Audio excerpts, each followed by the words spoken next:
What you guys have just seen is what we refer to in athletics as the both and.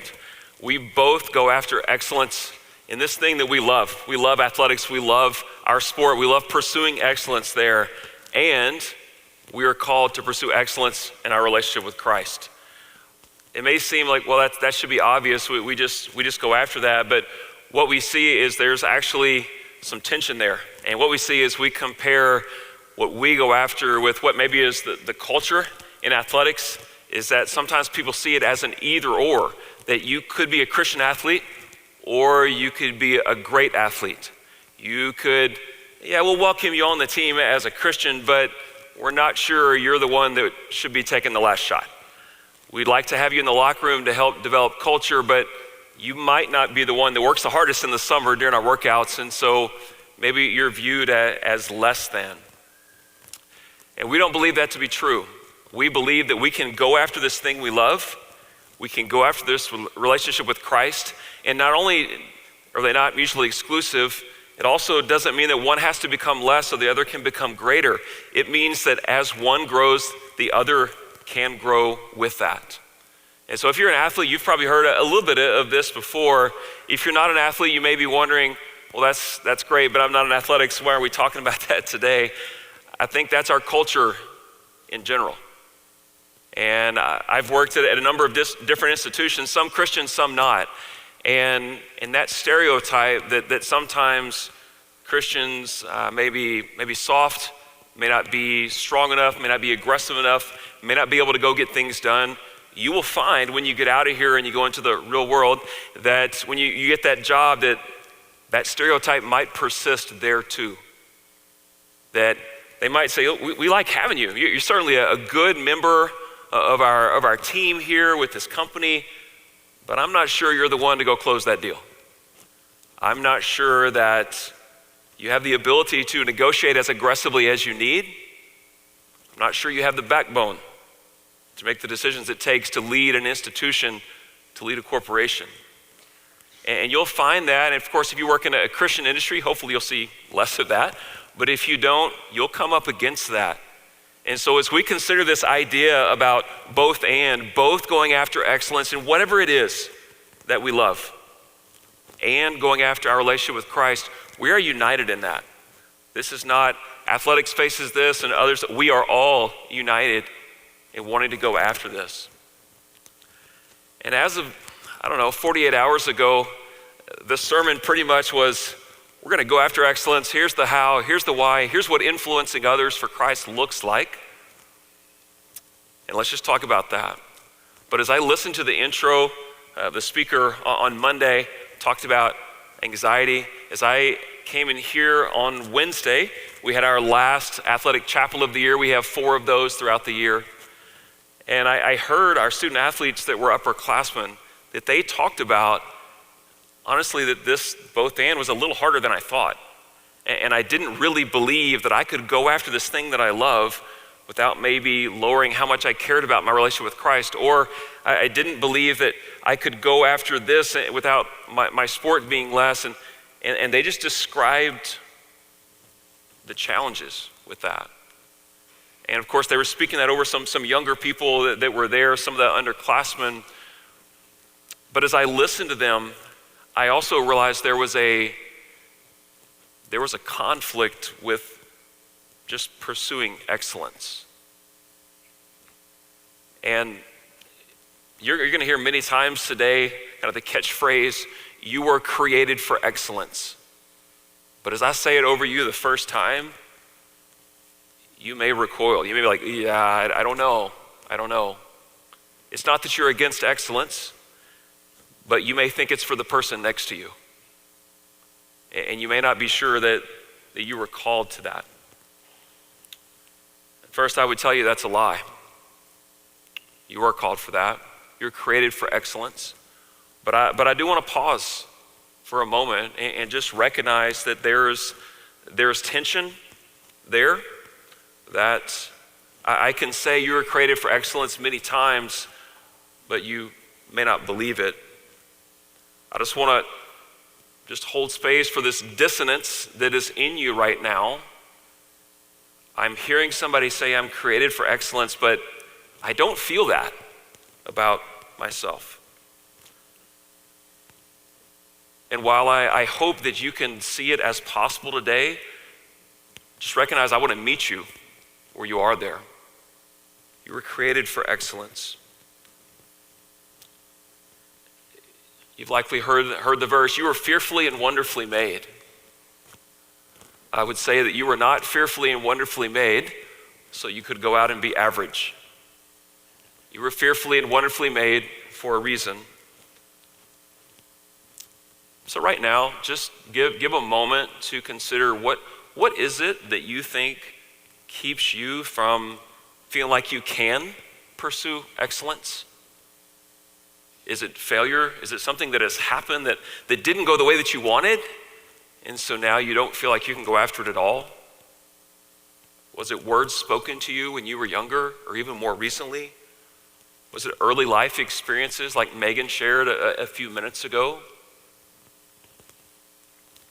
And so I wonder, as we think about excellence, I wonder if we reframe it a little bit, if we redefine it, if you could just see it as possible. I'm not really hoping that you can take this and in 10 minutes be like, man, this is fired up, I'm ready to go. My goal is that you would just see that it's possible. That God is calling you to pursue excellence, even if right now you can't agree with that. So the definition, what makes something excellent? We have all these different things out there in our world. It could be achievement.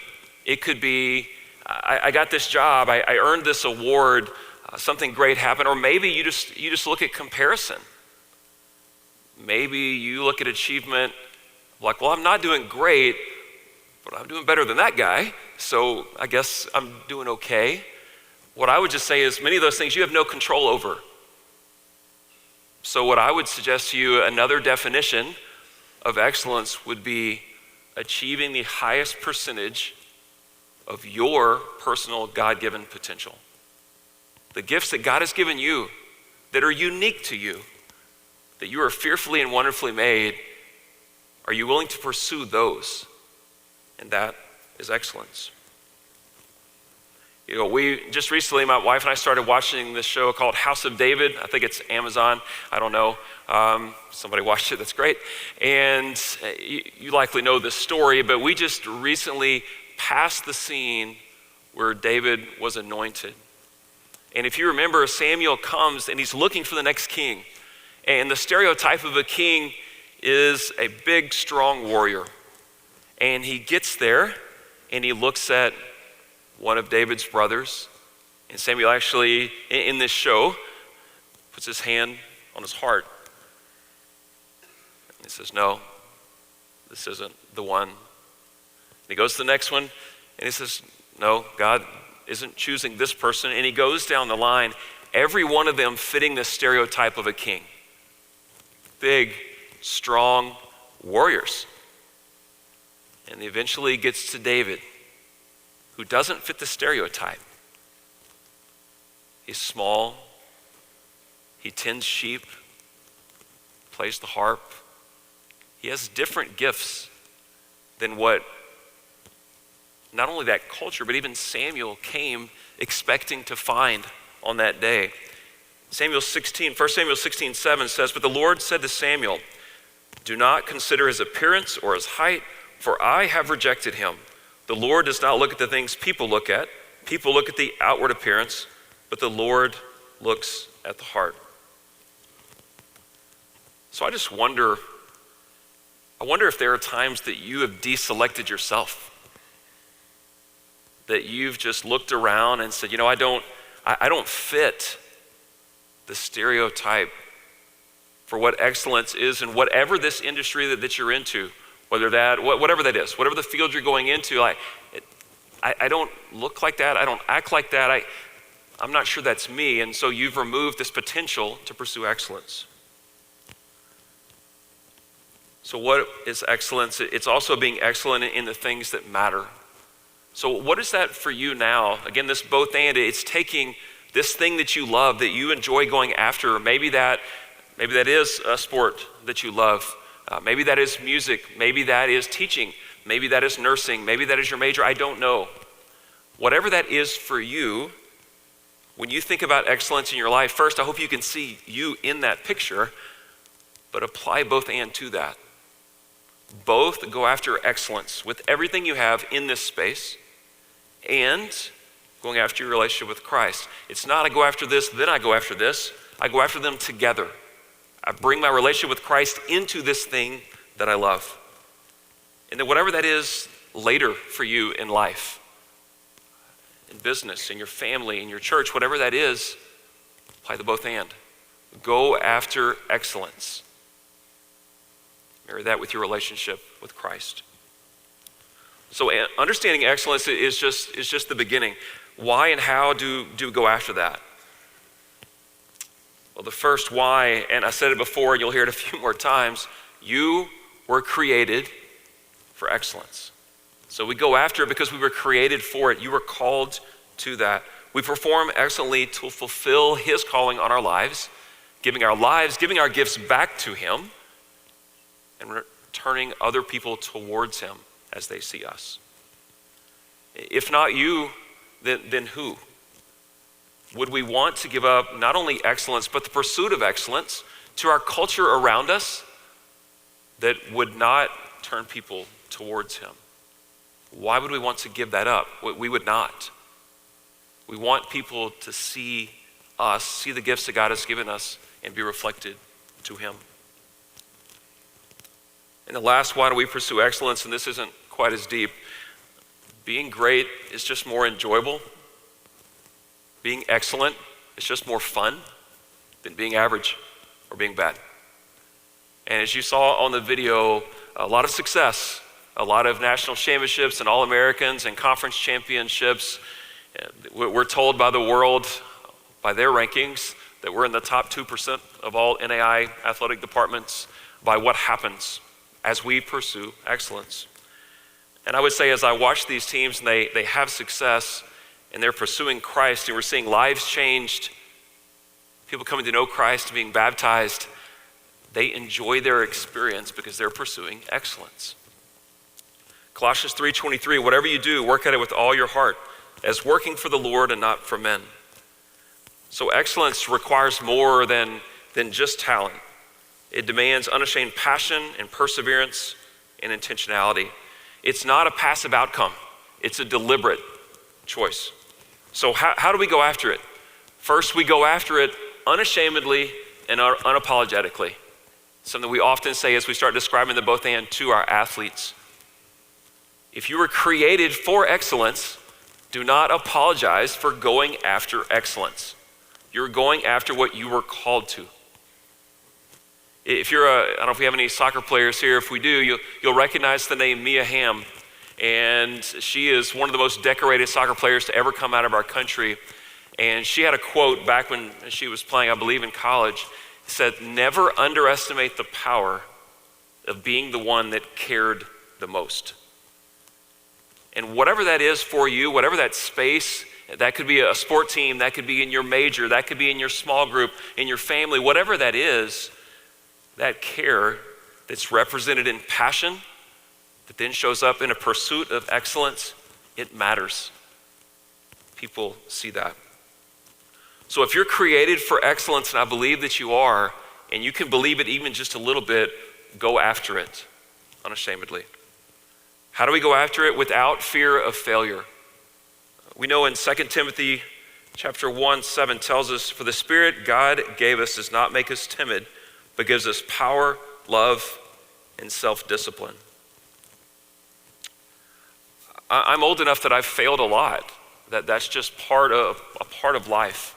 And as I look back earlier in my life when I was approximately your age, I was finishing up my time as an athlete before I started coaching, and I look back, my absolute favorite moment in my entire time as an athlete was a moment that the world would likely see as failure.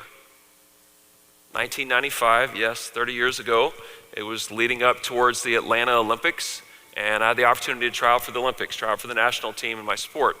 And so I won't make it a real long story. I got cut, and I got cut quickly. But it was an incredible experience as I look back. 48 of us in the gym at Penn State, putting my hand in the huddle, 1, 2, 3, USA, and the moments of it, it was a great memory. But after I got away from that and the pain of not getting what I thought that I wanted, what I recognized, what I appreciated more was the preparation for it. I appreciated those mornings where I was the first one in the gym and I turned on the lights and I got to hear them warming up as I was putting my shoes on. I appreciated working out by myself. I appreciated the moment our basketball coach at our little school came up to me and said, you know what, I know you normally train by yourself, but would you be willing to train on our sideline during our basketball practice so our team must watch how hard you're working? Like, those things mattered later. I didn't get what I wanted, but what I gained was an appreciation for myself, self-respect, an understanding that I had the ability to persevere at a level that was unusual. And 30 years later, I can tell you those things matter to me. I didn't get what I want. I wanted something totally different. But God was faithful and he gave me something else. Just know, and you heard the song this morning, that God will never fail us. You may fail. Take it a step further, you will fail. But he can work through that and give you something different than what you had hoped. It's something I, as athletic director, challenge our administrative staff. Try new things. They're going to fail. Then try the next thing, and then try the next thing. We're never going to have anything significant happen if we're afraid to try anything. So we go after without fear of failure. We go after with an understanding it'll be a great challenge. Galatians 6:9, let us not grow weary of doing good, for in due season we will reap a harvest if we do not give up. Another verse says, you will have trouble. Not you might, not some people will. You will have trouble. But then it immediately says, but take heart, I've overcome the world. And last, how do we go after it? With intentionality. You can choose excellence if you believe that you were created for it. Just know that you're not going to be able to live in comfortable very often or very long. If you don't choose excellence, apathy and average will choose you. You don't have to choose them. So the pursuit of excellence, it's not an end to itself. It's a platform. It's a tool that God gives us to influence others for Christ. Let's talk about that in our last few minutes here. Matthew 5:16, let your light shine before others that they may see your good deeds and glorify your Father in heaven. So who is God calling you to right now? Who's that person that you know every time you talk they lean in just a little bit? You can see in their eyes that they want to hear what you have to say. That you know there's influence there. Do you recognize those? Maybe you're an RA and there's someone in your hall that they stop by and you can tell it matters, those conversations. Maybe you're an athlete, someone comes and watches you play, or maybe comes to camps in the summer. Maybe you're someone that volunteers at Francis Slocum or somewhere in our community, and you know your words really, really carry weight. Maybe you teach piano lessons to a child in the community. Maybe you're someone that hosted somebody for Fusion. Bless you, that was a lot of people. Whatever it is, there's something that it will put you in a position of influence, and your words matter. You have the opportunity to be excellent in that moment with that person. It's not an accident. These platforms that are created, they're for a reason, to influence others for Christ. So when you're influencing others, speak truth and love. It's going to sound like a difficult statement, but Christian nicety isn't helping anyone. One of my favorite quotes that I used with teams when I was coaching is that truth without love is an excuse for harshness. Love without truth is an excuse for selfishness. And what I see in the vast majority of people, it's not an unwillingness to show love. It's an unwillingness to speak truth. And you may walk day after day, side by side with this person that you say you care for, but you're unwilling to speak the truth to them because you don't want to have the hard conversation. It's uncomfortable. And so you choose to be selfish, and you avoid that. If we're going to influence others for Christ, we have to speak truth, again with love, but we have to speak truth. And last, recognize the platform that excellence gives you, but don't wait. Don't wait to serve God and influence others until you get to this, whatever this final thing is, this goal that you have. God certainly celebrates excellence. You were created for it. But God neither needs that platform nor wants you to wait for it. He wants you to be an influence for him right now.